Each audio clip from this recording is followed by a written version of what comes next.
My dear student, आज हम पढ़ने वाले हैं संवैधानिक विकास के क्रम में दो ऐसे इम्पोर्टेंट एक्ट को पढ़ने वाले हैं जिसके बारे में काफी कम जानकारी दी गई है, लेकिन इससे दो बहुत ही इम्पोर्टेंट क्वेश्चंस बनते हैं।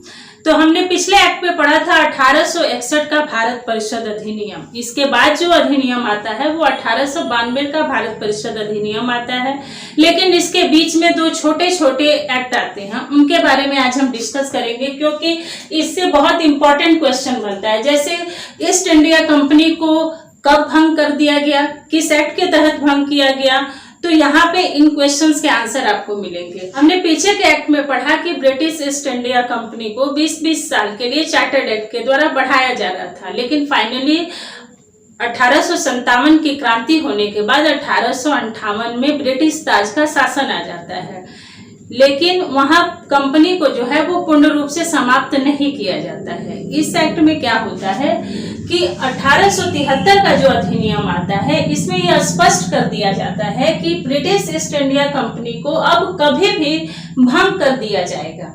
यानी कि इस एक्ट के तहत ये निश्चित हो जाता है कि अब ब्रिटिश ईस्ट इंडिया कंपनी जो है वो भंग कर दी जाएगी। इसे भंग कब किया जाता है, तो फाइनली 1 जनवरी 1884 को ईस्ट इंडिया कंपनी को भंग कर दिया गया। तो ये क्वेश्चंस दो तरह से पूछे जाते हैं। पहला पूछा जाता है कि ब्रिटिश ईस्ट इंडिया कंपनी को भंग करने की सिफारिश किस अधिनियम में की गई थी।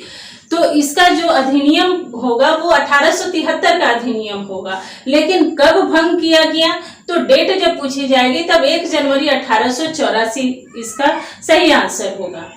अब इसके बाद जो अधिनियम आता है वो है 1876 का शाही पद अधिनियम। इस अधिनियम में क्या किया जाता है, तो इसमें किया जाता है कि ब्रिटेन की जो महारानी विक्टोरिया होती हैं उन्हें अब भारत की महारानी घोषित कर दिया जाता है। यानी कि ब्रिटेन की महारानी विक्टोरिया जो है वो अब भारत की साम्राज्ञी हैं। लेकिन इस अधिनियम में 1876 के शाही पद अधिनियम में इन्हें घोषित किया जाता है, लेकिन उसी समय ये बनती नहीं है।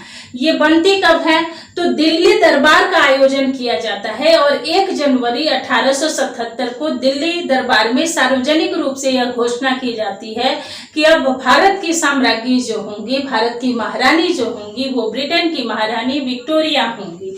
तो इस अधिनियम में जो दूसरा बदलाव किया जाता है वो ये किया जाता है कि वायसराय की कार्यकारिणी परिषद में एक सदस्य और बढ़ाया गया। हमने पिछले एक्ट में देखा था 1861 के भारत परिषद अधिनियम में हमने देखा था कि वहां कार्यकारिणी की जो सदस्य संख्या थी वो 4 से 5 कर दी गई।